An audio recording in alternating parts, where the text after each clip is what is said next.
നമസ്തേ. ഒരു ശബ്ദത്തിന് നിങ്ങളുടെ ജീവിതം മാറ്റാൻ കഴിയുമോ?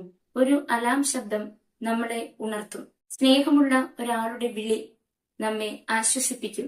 ഒരു ദേശീയ ഗാനം നമ്മുടെ ഹൃദയത്തിൽ ദേശസ്നേഹം നിറയ്ക്കും. അപ്പോൾ ഒരു ശംഖനാദത്തിന് എന്ത് ശക്തിയുണ്ടാകും? കുരുക്ഷേത്ര യുദ്ധം തുടങ്ങുന്നതിന് മുൻപ് ഒരു ശംഖനാദം മുഴങ്ങി.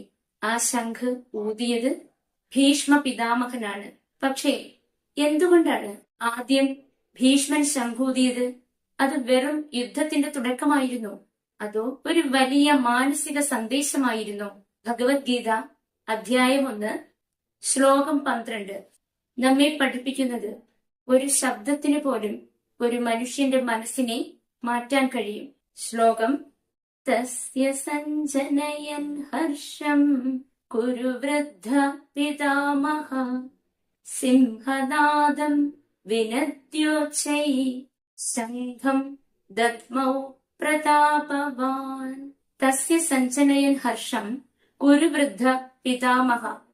ദുര്യോധനന്റെ ഉത്സാഹം വർദ്ധിപ്പിക്കുന്നതിനായി കുരുവംശത്തിലെ വൃദ്ധനും പിതാമഹനുമായ ഭീഷ്മർ സിംഹനാദം വിനദ്യോച്ചൈ ശംഖം ദദ്മൗ പ്രതാപവാൻ. സിംഹഗർജനം പോലെയുള്ള ഉച്ചത്തിലുള്ള ശബ്ദത്തോടെ തന്റെ ശംഖ് മുഴക്കി. ഭീഷ്മർ യുദ്ധം തുടങ്ങാൻ മാത്രമല്ല ശംഖൂതിയത്, അദ്ദേഹം തന്റെ സൈന്യത്തോട് ഒരു സന്ദേശം നൽകുകയായിരുന്നു. ധൈര്യത്തോടെ മുന്നോട്ടു പോവുക. ഒരു നല്ല നേതാവ് അണികൾക്ക് ആദ്യം ആത്മവിശ്വാസം പകരും. ശ്ലോകത്തിൽ മനോഹരമായ ഒരു ഉപമയുണ്ട്. സിംഹനാദം. സിംഹം കാട്ടിലെ എല്ലാ മൃഗങ്ങളെയും ഭയപ്പെടുത്താനായി ഗർജിക്കാറില്ല. അത് തന്റെ ആത്മവിശ്വാസത്തിന്റെ പ്രകടനമാണ്. ഭഗവത്ഗീത പറയുന്നത് യഥാർത്ഥ ധൈര്യം ഉള്ളിൽ നിന്നാണ് വരുന്നത്. ശംഖ്. ഹിന്ദു പാരമ്പര്യത്തിൽ ശംഖ് ഒരു സംഗീതോപകരണം മാത്രമല്ല, അത് ധൈര്യത്തിന്റെ പ്രതീകം, ഉണർവിന്റെ പ്രതീകം, ധർമ്മത്തിന്റെ വിളി, പുതിയ തുടക്കത്തിന്റെ അടയാളം. ചില നിമിഷങ്ങൾ ശംഖനാദം പോലെയാണ്.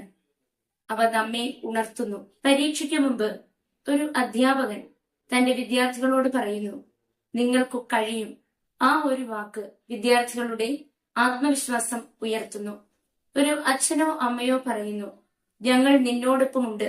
ഈ വാക്കുകൾ ജീവിതം മുഴുവൻ ശക്തി നൽകും. നിങ്ങളുടെ വാക്കുകൾക്ക് ശക്തിയുണ്ട്. ഒരു നല്ല വാക്ക് ഒരു മനുഷ്യന്റെ ജീവിതം മാറ്റാം. ഇന്നു മുതൽ ശ്രമിക്കൂ. ഒരാളെ നിരുത്സാഹപ്പെടുത്തുന്നതിന് പകരം പ്രോത്സാഹിപ്പിക്കൂ. നിങ്ങളും ഒരാളുടെ ജീവിതത്തിലെ ശംഖനാദം ആകാം. ഇന്നത്തെ ഗീതാ ചലഞ്ച്: ഇന്ന് കുറഞ്ഞത് 3 ആളുകളോട് ഒരു നല്ല വാക്ക് പറയൂ. ഒരു വിദ്യാർത്ഥിയെ പ്രോത്സാഹിപ്പിക്കൂ. നിങ്ങളുടെ വീട്ടിലൊരാളെ അഭിനന്ദിക്കൂ. ഒരു സുഹൃത്തിന് ധൈര്യം നൽകൂ. ചെറിയ വാക്കുകൾ വലിയ മാറ്റങ്ങൾ സൃഷ്ടിക്കും. ഭീഷ്മരുടെ ശംഖനാദം യുദ്ധത്തിന്റെ തുടക്കം മാത്രമായിരുന്നില്ല, ആത്മവിശ്വാസത്തിന്റെ പ്രഖ്യാപനമായിരുന്നു. നിങ്ങളുടെ ജീവിതത്തിലും ധൈര്യത്തിന്റെ ശംഖനാദം മുഴക്കൂ. ഭയമല്ല, വിശ്വാസമാണ് നിങ്ങളുടെ ജീവിതത്തെ നയിക്കേണ്ടത്. ഹേ ശ്രീകൃഷ്ണ, ഞങ്ങളുടെ വാക്കുകൾ മറ്റുള്ളവർക്ക് പ്രത്യാശ നൽകുന്നവയായിരിക്കട്ടെ. ധൈര്യത്തോടെ ജീവിക്കാനും ധർമ്മത്തിന്റെ വഴിയിൽ ഉറച്ചു നിൽക്കാനും ഞങ്ങളെ അനുഗ്രഹിക്കണമേ. ഞങ്ങളുടെ ജീവിതം മറ്റുള്ളവർക്ക് പ്രചോദനമാകട്ടെ. ഹരി ഓം തത്സത്. നന്ദി.